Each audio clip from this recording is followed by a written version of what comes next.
Et salut à tous, c'est Axel de testmobile.fr. Aujourd'hui, je vais tester pour vous le LG G4S, le entre guillemets petit frère du G4. Allez, c'est parti. Commençons par les specs de la bête. Le G4S est un terminal qui tourne sur Android 5.1.1, qui est compatible 4G, qui a un écran de 5.2 pouces, 1080p, ça lui fait 423 ppi. C'est du IPS LCD. On a un chipset de chez Qualcomm Snapdragon 615 à l'intérieur, quad-core 1,5 et quad-core 1 GHz. On a 1,5 Go de RAM, 8 Go de mémoire interne avec possibilité de rajouter une micro SD. Vous verrez que la coque est amovible. Un appareil photo de 8 mégapixels juste ici, avec autofocus, avec assistant laser, c'est un truc qu'on avait vu sur le G4. Flash LED et 5 mégapixels à l'avant, et il est équipé d'une batterie de 2300 mAh. Le G4S, c'est un terminal qu'on peut trouver en ce moment, donc courant de novembre 2015, à maximum 300 € nu, minimum 200 €. Alors c'est un gap vraiment gros. J'ai vraiment regardé différents sites, et le 200 € c'est vraiment dans le meilleur des cas. C'est limite une offre exceptionnelle en ce moment. Tapez plutôt sur 250-300 €, mais cherchez quand même bien sur la toile si vous avez envie de l'acheter. Il y a pas mal d'offres. Côté design, c'est un terminal que je qualifierais de classique LG, dans le sens où il ressemble à un G4 mais en plus petit. Vous voyez cette forme assez classique avec voilà, l'arrière arrondi de cette façon-là. Alors là, ici, on a cette version, d'ailleurs c'est la seule version pour le G4, il y a 3 variantes de couleurs, mais c'est ce motif un peu diamant qu'ils appellent diamant, qui était une des versions du G4, sauf que là, pour le coup, avec celui-ci, on n'a pas d'édition cuir pour le G4S. À l'avant, on a la caméra frontale, la sortie audio, quelques capteurs. Les boutons sont intégrés dans l'interface de cette façon-là, assez classiquement d'ailleurs. Pas de touche sur les côtés, là on a juste un accès à la coque arrière. Mais bien sûr, on a cet ensemble de touches à l'arrière ici, avec donc on-off, verrouillé, déverrouillé, volume plus, volume moins, et qui permet également de lancer certaines applications rapidement. Le système de flash, le focus au laser qui est juste là, et l'appareil photo. Donc c'est bien sûr ce système qui est devenu vraiment classique ces dernières années chez LG, avec le bouton à l'arrière. Le haut-parleur est juste là. Là on a le petit logo LG, des tranches en plastique légèrement chromé. C'est pas inesthétique, il n'est pas forcément beau, mais en fait c'est vraiment un petit G4 d'une certaine façon. On sent qu'il est moins premium, mais c'est pas non plus de la camelote, et il craque pas vraiment en main. Le seul truc que j'ai constaté, et ça c'est rebondir du coup directement sur l'ergonomie, c'est que oui, quand vous le prenez en main, il est agréable. 5.2 pouces, assez optimisé, ça passe pas mal. Vous voyez, le pouce arrive assez haut quand même quand vous le manipulez, donc ça c'est plutôt pas mal. Les boutons à l'arrière, c'est une question d'habitude. Moi, je me suis habitué à utiliser ça parce que j'ai eu un G2, et honnêtement, maintenant, je trouve que c'est assez pratique. Donc ça va dépendre de vos goûts, mais d'un utilisateur d'un G2 qui a été le premier terminal avec un bouton à l'arrière de chez LG, ça fonctionne. Et on a également le système de double tap à l'avant qui va permettre d'accéder à une ergonomie un peu plus sympathique. Donc là, avec le knock code qui consiste à déverrouiller normalement, le double tap, voilà, fonctionne, et là il est sécurisé, et si je fais le mot de passe que j'ai déterminé directement sur l'écran éteint, normalement ça fonctionne bien. Voilà, ça déverrouille directement le terminal. Ça, c'est super pratique, ça marche vraiment très bien. Le seul truc que je voudrais mentionner par rapport à l'ergonomie, c'est les touches ici de volume. Quand vous appuyez dessus, elles font un petit clic qui donne l'impression vraiment d'être un terminal un peu bas de gamme. Je ne sais pas si vous aurez ça sur votre propre appareil. Et puis je vous avais dit que j'ouvrirais ça, donc je vais le faire. Hop, désolé.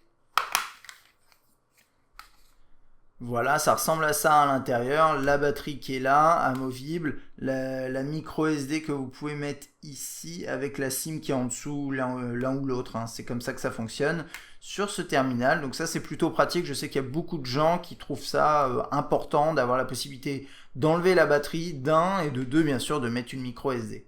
Parlons maintenant de l'écran. Donc 5.2 pouces, 423 ppi, on a une finesse d'affichage qui est largement suffisante à mon goût.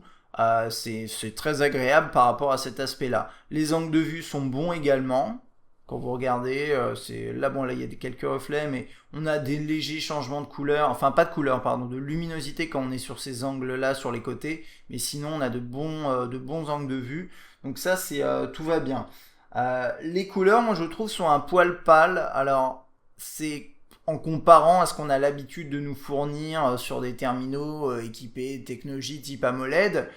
Donc c'est un peu plus pâle. Et vous le verrez bien si vous avez un ami, si vous achetez cet appareil, que vous avez un ami qui a un terminal AMOLED, par exemple les derniers Galaxy S ou ce genre de choses, vous aurez un peu le sentiment que votre appareil a un écran plus froid, plus terne. Mais ce qu'il faut comprendre en fait, c'est que ces couleurs en fait, elles sont plus ternes, mais elles sont aussi plus réalistes, plus proches de la réalité. Moi, j'ai comparé avec différents appareils que j'ai sous la main. Et finalement, les couleurs sont quand même décentes, hein. Je veux dire, on a quelque chose qui est assez représentatif. Je veux dire, qui est assez vif, mais qui est surtout représentatif de ce qu'on voit à peu près à l'œil nu, de la photo réelle sur un écran calibré. Donc, ça peut être vu de manière négative pour certaines personnes qui s'attendent à avoir un écran vraiment saturé. Pour ceux qui cherchent un écran qui est vraiment plus proche de la réalité, les couleurs, ça vous plaira. A priori. En tout cas, moi, je trouve ça pas trop mal. Alors, côté fonction, on a un appareil qui tourne sur Android Lollipop, donc dans sa version ici 5.1.1, avec une surcouche proposée par LG qui était déjà proposée sur le G4. On retrouve pas mal de fonctionnalités du G4, vous l'avez vu tout à l'heure avec par exemple le knock code, ce genre de choses. Il y a un petit truc aussi que j'ai découvert, c'est ce genre de truc. Les gestes, ils marchent pas toujours, mais ça permet d'avoir un aperçu très rapidement de l'heure, des notifications qui sont là-haut, ce genre de choses. Donc ça peut être tout à fait pratique. Et puis on va faire un petit tour dans l'interface pour découvrir ce que le terminal nous réserve en termes d'interface d'un côté et de fonctionnalité pure de l'autre. Donc là, tout ce qui est téléphonie. Le multitâche est proposé de cette façon-là. L'accueil, bien sûr, c'est du classique, hein, avec possibilité de mettre des widgets, ce genre de choses. Donc vous accédez ici. C'est pas la façon la plus esthétique que je trouve d'intégrer les widgets, mais c'est comme ça qu'LG le fait depuis un certain temps. Alors là, vous avez vu, il y a un truc que je vais quand même mentionner à plusieurs reprises, c'est que lors de ce test, finalement, c'est que j'ai trouvé que l'interface parfois était un peu saccadée. Vous le voyez peut-être dans les animations, ce genre de choses, c'est légèrement saccadé et du coup, c'est pas très confortable. Alors les performances sont pas mauvaises en soi et on en parlera un peu plus tard, mais dans l'interface, parfois, c'est très très moyen. Et là, on a des raccourcis rapides vers certaines fonctionnalités, la luminosité, les profils de son. Toc, on peut effacer les notifications très rapidement comme ça. Et puis ensuite, bien sûr, les paramètres qui sont présentés comme ça avec différentes catégories en haut. Moi, je trouve que ça marche vraiment pas mal. On a quoi? On a écran, on peut défiler de cette façon-là. Alors, je vous montre deux trois trucs, mais on peut modifier les touches qui sont en bas. Ça, c'est une des particularités de cette interface de LG qui nous propose de faire ce genre de truc. On peut changer la typo. On peut également, alors ça va plutôt être dans, ouais, oups, pas là, on va aller dans plutôt, ah oui, pardon, excusez-moi, c'est écran de déverrouillage, j'avais oublié. Écran de verrouillage ici. On peut mettre le knock code juste là, donc c'est le système dont je vous parlais tout à l'heure. Il y a pas mal de petits trucs comme ça, il y a beaucoup de fonctionnalités qui sont intégrées, le support de Quick Circle qui est une étude de protection. Que dire de plus? Bon, je vous montre un petit peu à quoi ça ressemble, hein, mais voilà. On peut gérer ici les interruptions des notifications en fonction des différents modes. Bref, il y a quand même pas mal de trucs. On peut jouer sur l'aide de notification. Est-ce qu'on veut qu'elle s'affiche ou pas pour tel ou tel événement? Voilà, c'est ce genre de choses. Les paramètres en plus sont très très bien présentés, donc ça c'est plutôt sympa. Et le menu des applications est présenté comme ça. Donc vos icônes comme ça, et ensuite bien sûr les widgets. Alors ça c'est, il y a quasiment que LG qui fait ça comme ça. Je sais pas si c'est bien nécessaire, mais bon, en tout cas c'est de cette façon-là que LG voit les choses, avec possibilité de trier vos applications, d'en cacher, d'en désinstaller directement à partir de ce menu-là, et de pouvoir faire une recherche. Les contacts sont présentés de cette façon-là, avec possibilité de défiler rapidement. Vous avez sa fiche qui se présente comme ça. Voilà. On va rentrer dans les messages. Je vais vous montrer rapidement tout ce qui est saisie de texte. Alors moi, c'est un clavier que je trouve vraiment réussi chez LG, qui est plutôt esthétique. Donc je sais pas, on peut faire salut les amis, et là hop, si je veux faire ça, je peux le faire de cette façon là. Ça c'est un des trucs qui avait été rajouté, je crois peut-être sur le G3, ou peut-être le G4, non, un des deux, mais en tout cas, quand vous tapez sur le clavier, par exemple, vous tapez quelque chose, peu importe, et vous pouvez hop, faire comme ça pour choisir l'option qui est proposée au-dessus. Il est esthétique, il colle bien à Material Design, il est tout à fait fonctionnel. Normalement, il y a un système de tracé, je crois pas l'avoir activé, mais peu importe. Il va vous proposer des corrections, etc. Et ça, c'est top. Euh, Ça, c'est le navigateur web par défaut qui est proposé sur le terminal. C'est pas Chrome, mais vous pouvez utiliser Chrome si vous voulez. Moi, je vais me concentrer juste sur celui-ci parce que il propose une interface légèrement différente. Donc, vous voyez en bas, avec possibilité de rajouter rapidement, d'ouvrir un nouvel onglet, d'accéder aux favoris de cette façon-là, retour, accueil, ce genre de choses. Toc, alors attendez, on va retourner dedans, voilà. Donc là, j'ai mes deux onglets qui sont ouverts. Hop, j'accède à Test Mobile. Vous avez vu la petite transition là qui était un peu lente. Enfin, c'est un ensemble de petites choses comme ça qui rend les performances pas incroyables, dans l'interface du moins. Après, sur le web, vous voyez là, je défile, ça marche assez bien quoi. Après, ça va dépendre des sites. Là, c'est un site optimisé pour mobile, donc ça tourne plutôt décemment. Voilà. Mais bon, là, par exemple, il y a eu un petit ralentissement. Vous attendez pas forcément à d'excellentes performances. Par contre, un truc que j'ai remarqué, c'est que généralement, sur ces appareils qui sont un peu plus lents sur le web, Chrome fonctionne généralement un peu mieux que le navigateur proposé par le constructeur. Euh, qui n'est pas réellement le navigateur. Enfin, je crois que c'est le navigateur vraiment par défaut dans Android qui est historique et qui a été personnalisé avec le temps. Donc là ensuite on a l'interface photo. Alors le premier truc qu'on remarque, c'est que c'est assez épuré. Le focus se fait rapidement, notamment grâce au focus laser qui est juste derrière, donc ça c'est plutôt top. On a quelques options ici, on peut jouer sur le HDR. Moi je l'ai laissé en automatique et c'est vrai qu'il s'active quand c'est nécessaire. Donc ça c'est plutôt bien. La gestion de la... En fait vous gérez la définition pour la vidéo, donc Full HD ou HD. Par contre pour la photo c'est plus le ratio, mais ça va déterminer quand même la dimension en tant que telle du cliché, mais vous resterez à peu près dans le même nombre de pixels au total. C'est pas exactement la même chose, mais on se retrouve avec quelque chose de similaire. Mode panorama ou automatique juste ici, vous voyez il n'y a pas trop de modes. Mode caméra frontale juste là, voilà, avec l'option beauté, ce genre de petits trucs. Je passe rapidement volontairement, hein. Ça c'est le mode manuel. Alors là on commence à rentrer dans des trucs plutôt cool. Donc le mode très très simple c'est ça. Vous appuyez sur l'écran, ça prend un cliché.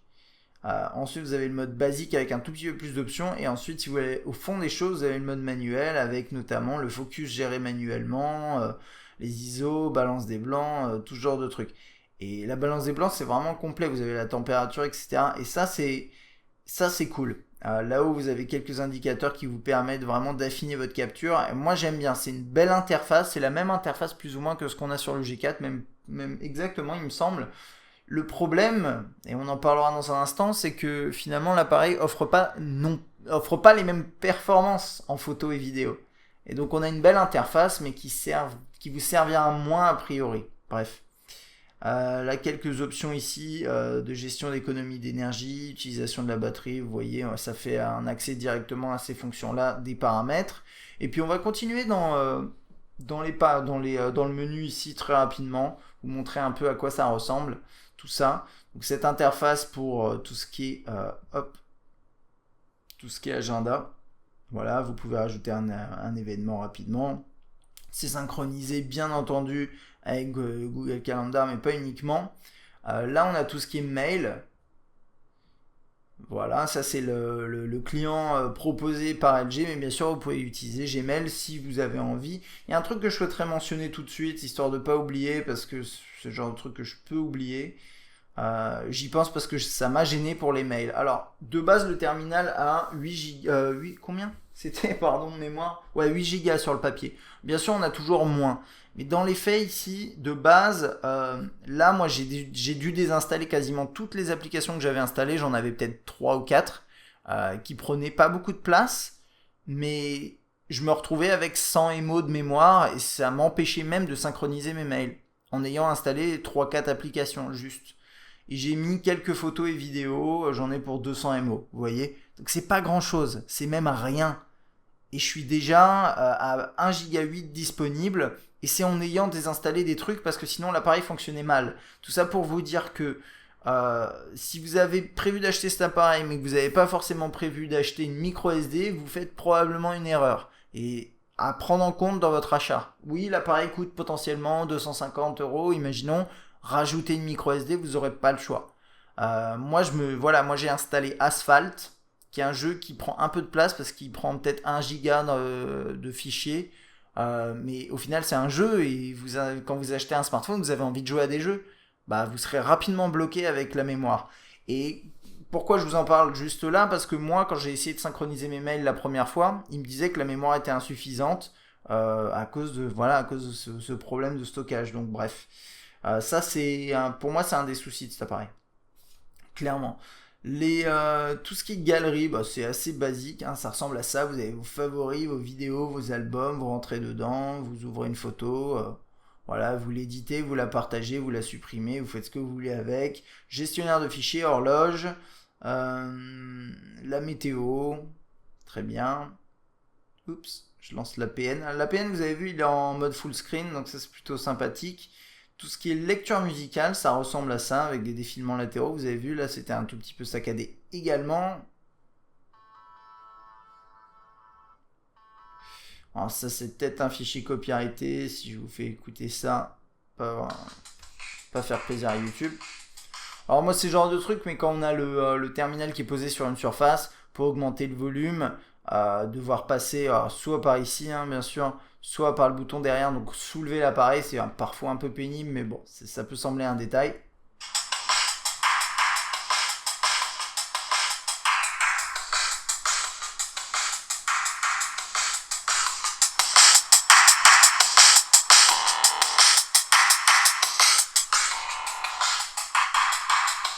Alors, le haut-parleur sur le G4S, c'est un haut-parleur qui est assez puissant, qui a un son qui est assez clair. Maintenant, c'est pas un superbe haut-parleur, mais c'est un haut-parleur un peu au-dessus de la moyenne, on va dire. Voilà. Vous aurez un volume décent et vous aurez une qualité qui est généralement correcte. Par contre, si vous commencez à vous amuser avec des morceaux qui envoient un peu plus du lourd, ça peut devenir parfois compliqué.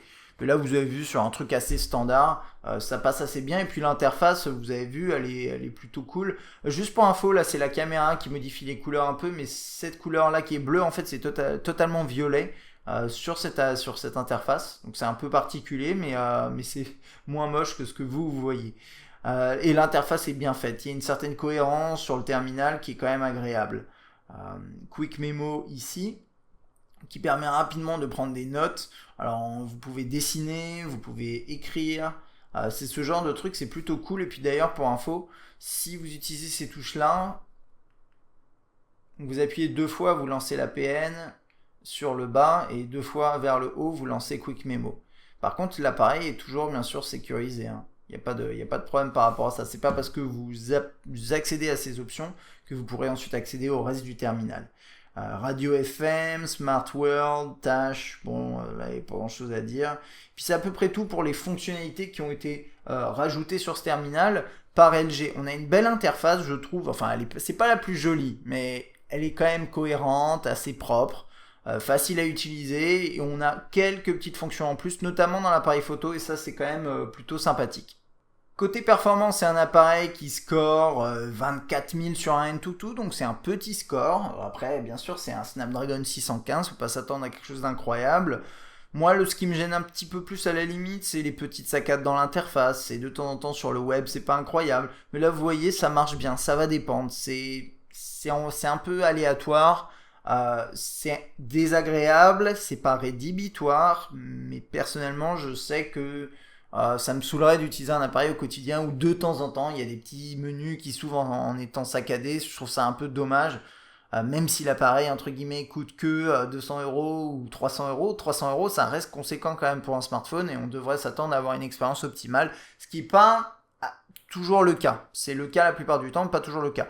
Par contre, niveau jeu, vous pourrez quand même faire tourner des trucs qui sont un peu gourmands. Asphalt, qui tourne très bien, ce genre de choses. Il n'y a aucun problème. Mais ça va dépendre bien sûr aussi de l'optimisation qui a été apportée par les développeurs. Côté autonomie, là pour le coup, je suis déçu. On a une batterie de 2300 mAh, qui est une relative petite batterie. Ouais, quand même, en ce moment on accède un peu plus que ça. Et on a quand même du Full HD et au final on se retrouve à peu près, je sais pas là j'aurais peut-être pas assez de données à vous montrer, mais moi ce que j'ai constaté c'est que généralement j'arrive à une journée max d'autonomie. Si vous utilisez des processus un peu lourds, des jeux, ce genre de choses, ou du GPS, vous finirez pas votre journée. Et ça, c'est problématique. Pour moi, l'autonomie, elle n'est pas suffisamment bonne pour un appareil sur lequel vous aurez envie peut-être de faire des choses un peu avancées. Eh bien écoutez, sur ce G4S, ce sera un petit peu compliqué. Si vous avez prévu vraiment de jouer, de faire ce genre de choses. Si par contre vous avez une utilisation plus légère, vous aurez votre journée, mais vous attendez pas à avoir une deuxième journée, parce que même si la nuit il vous reste quelques pourcents de batterie, ça suffira pas pour faire une deuxième journée. Donc c'est une journée grand max. Et pour finir, avant de passer à la conclusion, on va parler qualité photo et vidéo. Alors là, j'ai déménagé, Test Mobile a déménagé, du coup on a nouveau endroit pour prendre nos photos. J'ai pas encore mis mon studio photo en place, c'est un peu le bordel, mais j'ai quand même pu vraiment tester cet appareil dans différentes conditions, de nuit, de jour. Et ce que j'ai constaté, je vous mettrai ça sur la version écrite du test, c'est que oui, le focus est rapide de jour, et ça c'est vraiment agréable. Euh, mais même si les couleurs sont justes, ça manque un peu de peps. C'est-à-dire que ça manque, pour moi, c'est un manque de contraste en fait.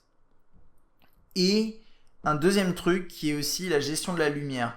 C'est-à-dire que d'un, il n'y a pas assez de contraste, et de deux, la lumière est assez mal gérée, ça donne une sorte de voile blanc sur l'image quand il y a un peu de lumière qui arrive. Et du coup, ça fait que la photo est pas belle, tout simplement. Et j'ai capturé plusieurs photos dans différentes situations où en fait il y a plus ou moins de lumière. J'ai testé des situations de contre-jour où le HDR fait à peu près le boulot, mais pas trop non plus. Et là, c'est pas très très lumineux, mais au final, on se retrouve avec quelque chose qui est assez mal géré. Celle-là, elle est pas trop mal. Mais sur ce genre de cliché-là, il y a beaucoup de lumière et pourtant on n'a pas assez de détails. L'image manque de peps, comme je vous disais, mais les couleurs par contre sont justes. Je trouve que au final, le rendu de l'image est globalement mauvais sur la plupart de vos photos de jour. C'est juste que oui, les couleurs seront bonnes et le focus généralement sera précis. Mais ça suffit pas pour faire une belle image, à mon sens. De nuit, c'est plus compliqué. C'était déjà pas excellent de jour, mais en gros, ça va être dans l'autre sens. Mais au moindre manque de lumière, finalement, vous le sentez. Là, c'est une photo, on est en train d'emménager, hein. Mais genre, je sais pas, voilà, j'essaie d'avoir des détails et on est de jour, hein, on est juste, il n'y avait pas de lumière, c'était juste la lumière du jour, de l'extérieur. Mais on manque totalement de détails. Toutes les photos capturées avec un manque de lumière sont légèrement floues, légèrement bruitées. Et ça, c'est quand même compliqué. Et puis de nuit, on voit quasiment rien. Et le focus est compliqué malgré le focus au laser. Pour ce qui est des vidéos, j'ai pas d'échantillon à vous montrer. Oh, j'en ai un petit que je peux vous mettre effectivement quand même. C'est juste que ce sera pas très très intéressant.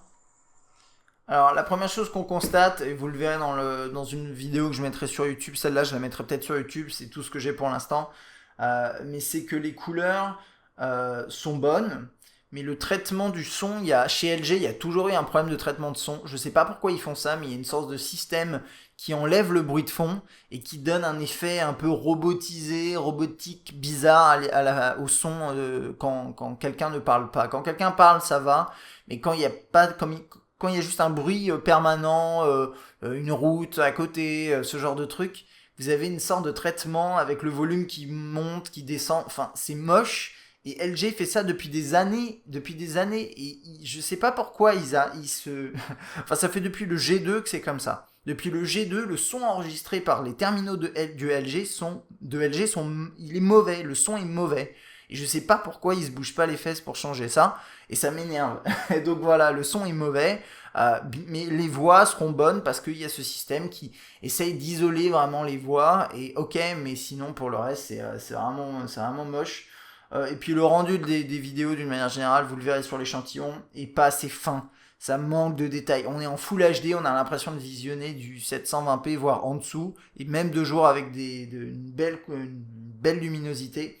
Et donc ça c'est vraiment dommage et malheureusement c'est assez classique chez LG à part pour le G4 qui a honnêtement cartonné pour moi, qui cartonne niveau APN et je trouve ça vraiment décevant.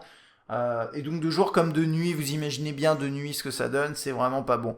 Donc côté photo et vidéo pour résumer, globalement moi je suis très déçu. Je m'attendais bien sûr à pas quelque chose de proche du G4 qui est excellent, mais quand même un peu mieux et pour le coup bah, je suis très déçu. Ok, alors pour passer en revue les points positifs, négatifs sur ce terminal, et je vous donne pour finir mon avis définitif sur ce terminal, le G4S. J'ai deux points positifs que j'ai identifiés. Le premier étant à mon avis le design, parce que je trouve que même s'il n'est pas original dans la mesure où il ressemble à tous les terminaux LG récents, il reste à peu près esthétique. Il y a eu un effort qui a été fait au niveau de l'arrière. C'est un peu original les boutons à l'arrière, ce genre de choses. Donc voilà, c'est un appareil qui est assez bien fini, même si les touches font un petit clic. Bon, ça va. C'est un des points positifs. Le deuxième, c'est l'écran, c'est-à-dire que oui, il n'est pas parfait, mais il est assez proche de la réalité. Il vous offre quand même des contrastes assez bons, ce genre de choses. Donc vous aurez quand même, vous serez assez satisfait de cet écran a priori. Et puis l'ergonomie qui est bonne. Alors de l'autre côté, moi, c'est pas dans un ordre très par priorité, mais le premier truc que je me suis noté, c'est la mémoire, parce que ça m'a saoulé très rapidement en utilisant l'appareil. J'ai été bloqué dans mon utilisation à cause du manque de mémoire, et ça, c'est inacceptable, tout simplement. L'autonomie qui est mauvaise, qui est en dessous de la moyenne, qui est surtout très loin de ce qu'on s'attend aujourd'hui sur un smartphone, peu importe son tarif au final, hein, j'ai envie de dire. La qualité photo et vidéo, les deux, de jour comme de nuit, qui est pas bonne. Je compterais pas sur cet appareil pour immortaliser des souvenirs vraiment importants parce que c'est pas excellent, c'est loin d'être excellent.